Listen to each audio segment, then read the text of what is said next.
Well, hello. Welcome to Vlogmas or Advent Calendar, day number 4. I have been saving my voice all day so that I can be able to do this voiceover because I am still kind of under the weather. So regardless, here I wanted to show you my latest Vistaprint order, which are the postcards. These are larger than normal postcards. They're A5 size, which I thought for Christmas is something sweet and different to do. And I really like the artwork, how it turned out. It has a matte finish with rounded corners. I got 50 of them so I can send to family and friends, and I might have a couple that are left that I might put in my shop, I might not, I'm not sure. But today I thought we could create a little pop-up scene. I love looking at those Christmas villages, but I can never get myself to buy one. I just see how they're made out of plastic. They're probably created in these factories with really horrible conditions, and I just can't buy them. Maybe if I found some that were made out of ceramic or something, it would be different. But in order to do this, you need cardstock or cards, blank cards, or you can cut your own, scissors, pencils, paints, and let's get sketching. So I wanted to do a scene with my elf character and his friends, the goose, the hedgehog, and the pig. And I wanted to include his tea kettle that he lives in the forest. And so here I was planning on how to do it. I first needed to figure out how the mechanics of placing the figures was going to work out. This is my first time creating a little pop-up, but I am very much inspired by Phoebe Val, I think is her name. She's an illustrator. She creates these beautiful collages and pop-up books, and they're absolutely gorgeous. And I've always loved pop-up books as a child. Those cards that you would get for a birthday, those special cards that would have a pop-up in it. I think they're just so special and beautiful. And so I wanted to make my own little Christmassy scene that I could have out. Maybe each year I make a new one.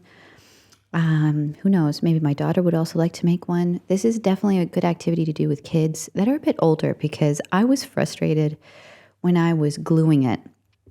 I kept on using this glue stick that apparently would just not stick. I kept on trying. So it can be frustrating for younger kids, even for kids that are like 10 that have difficulties managing their frustration.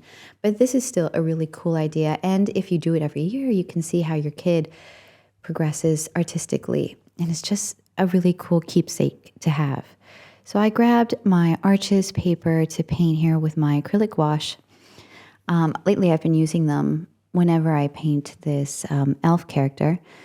And I just painted out the portions. I put them out on the piece of paper. I knew that I would be cutting them out independently pretty much. And so it didn't really matter where I was putting them on the page because I was going to cut them out. And then once I was done, painting them all and adding all the little details, I didn't want to get too boggled by details, but I wanted to add some details. And I realized that I drew the elf's face a bit too small, but oh well, who cares? Then after this, it was time to cut, and I'm still not feeling 100%. I'm still quite sick, to tell you the truth. All day today, I haven't been talking because it still hurts when I talk. So I asked my husband if he could help me cut out or pre-cut out some of these, which he was very kind, and he did help me there. So it was easier to cut them out.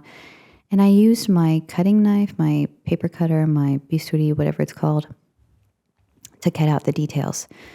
And yeah, so I'm going to let you guys watch the rest of this, and I'll talk to you guys later.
Frage stellen, und der Naturschutz zur Überprüfung kommt, dann wird die Frage stellen.